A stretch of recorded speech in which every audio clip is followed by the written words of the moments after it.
Hey there, nerds. Jimmy Palmquist here with my trusty sidekick. James. And today we're talking about Christopher Nolan, kind of in two aspects. First up, we'll talk about Interstellar being re-released in theaters, and it's a hard ticket to get. I didn't think Interstellar coming back to theaters would be such a hard hit because most people, like, there was a huge fascination with the soundtrack for a brief stint in this year, but I was not expecting it to sell out the way it did. And I am intrigued because I just learned that originally it was not as beloved as it by the general audience as I thought it was when it first released. It's funny you say that because Mommy and I saw it in the theater. We, at that point, were still watching every Christopher Nolan movie that came out in theaters. We must have found a babysitter. I don't know. Good luck. But we went and saw it, and the film ended, and Mommy had some questions, but she loved it. I absolutely loved it. Loved the new way of looking at things, specifically black holes. I literally am from the generation that watched Disney's Black Hole, so that's what I thought of black holes. So to see this new configured, oh my gosh, the way it ties up at the end, the acting, the actors, everybody in it, it was so good, phenomenal. I loved it. And ironically, Brandon and I had been joking about it on Nerd Locker, being like, Warner Brothers gave up the rights to future Christopher Nolan movies in order for him to make a movie about corn. That's what it was like corn. But then when we saw it, I was like, oh my God, I love this movie. And I'd forgotten that it was mixed reviews by the audience until you brought it up. And I'm like, oh my God, I do remember talking about it. And people were like, oh, I hated it. It was so stupid. I'm like, I thought it was like one of the best movies I've ever seen. And you're telling me it was horrible. That I don't know where we're missing things, but holy cow, what?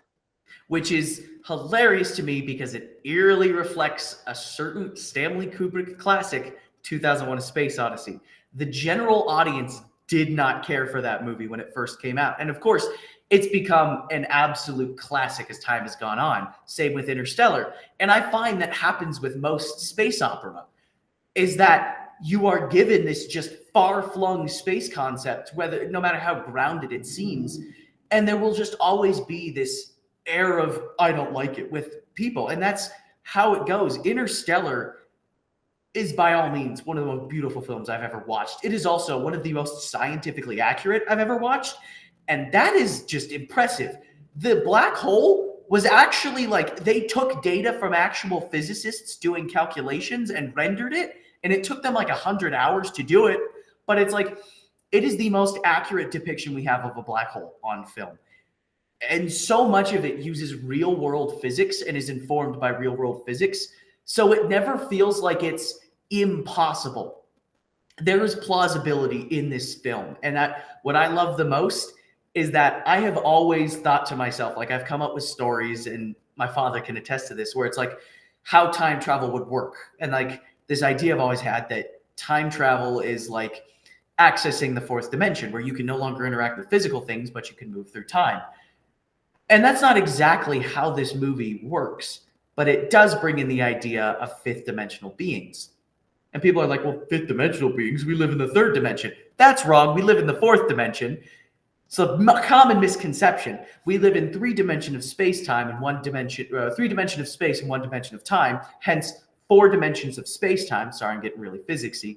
But I love the inclusion of fifth dimensional beings, which are evolved humans, and that everything had to happen because those fifth dimensional beings evolved from the people who were saved by fifth dimensional beings. And it's a loop.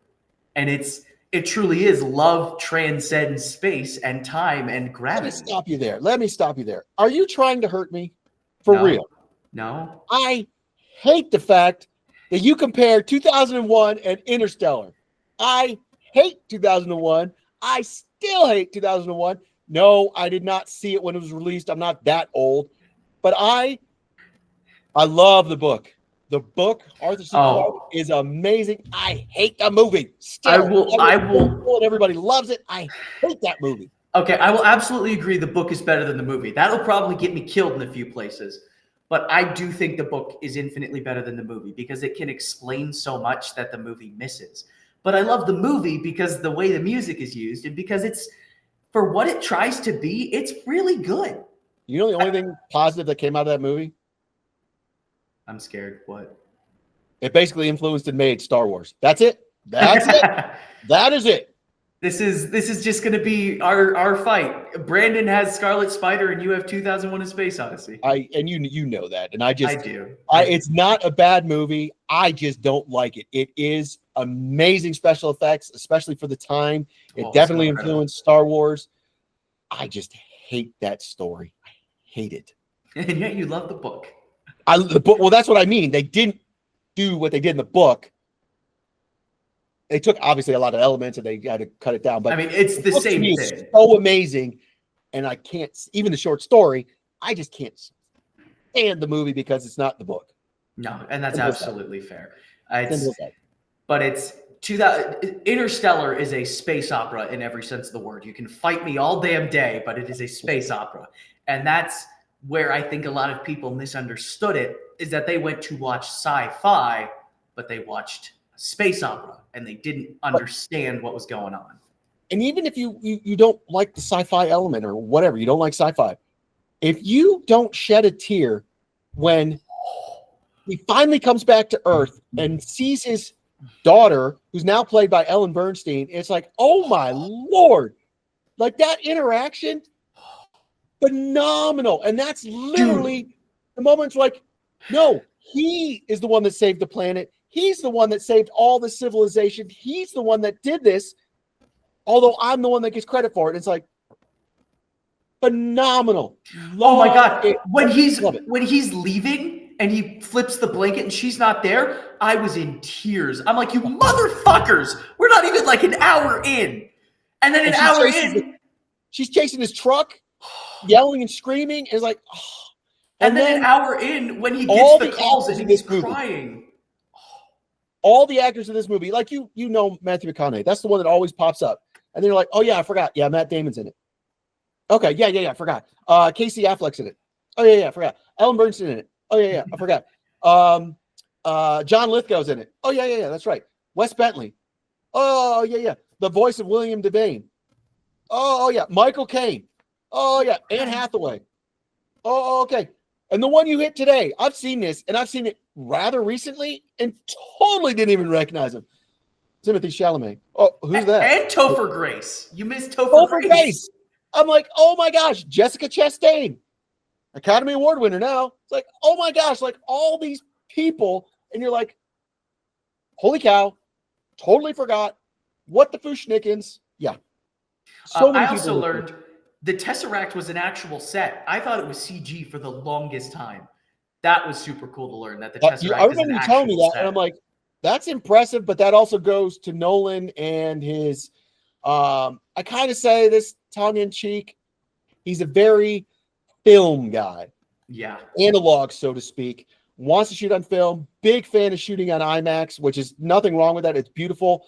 I'm not necessarily adamant that it has to be that way because you're going to be watching this on your phone at some point, so it doesn't matter if it was on IMAX. If you're able to get to an IMAX theater, specifically a film IMAX theater, good for you. But that's such a snobbish way to look at it. And again, going to film school and having been with those snobs, it's like, I don't give a shit. A lot of people are going to be watching it on their phone, so I don't care what you use to film it with. It's going to be downgraded to a phone. Oh, God, you're not going to love it because I want to film a film with like the classic 50s. What's that color? Great. What is that? What's that film called in the 50s? I'm not telling you.